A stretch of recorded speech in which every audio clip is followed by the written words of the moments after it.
Magandang gabi mga kachikan. Dito kami sa kusina namin nagkalat. Together with my son. Siya yung nagluto ng ulam nila para sa hapunan namin. Dahil na ngayon, mahal na yung gas natin, yung kanin. Yung kanin namin doon ko sa labas luto doon sa kahoy. Ito yung cute na lutuan namin. Nagprito siya ng manok mga kachika. Ikot-ikot ko lang yung camera. Pasensya na, maraming kalat. Hindi pa ko nakapanhugas. Oh.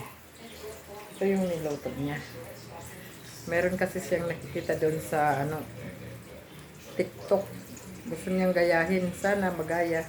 Parang nagaya nga eh. Oh. Tingnan nyo. Crispy na crispy yung hitsura.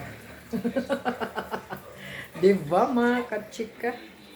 Ito na ako nugasan. Nabantangan. Yun lang ang vlog ko ngayon mga kachika sa araw na to, sa gabing ito. Ito yung ulam namin ngayong hapunan. Cute konti lang. Kasi 4 lang naman kami kakain ito. Tag-usa. Dahil krisis ngayon, diba? Pwede na, libre na.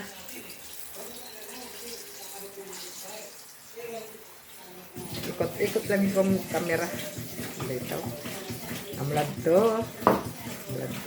Gripo. Oh. Natin yung ganatong gripo kayo nag-abre. Yan lang. That's all for my vlog mga kachika. Thank you for watching. At kung bago ka pa lang sa channel ko, please subscribe. At huwag nyong kalimutan pindutin yung notification bell para updated naman kayo sa susunod ko pang mga video. Bye mga kachika.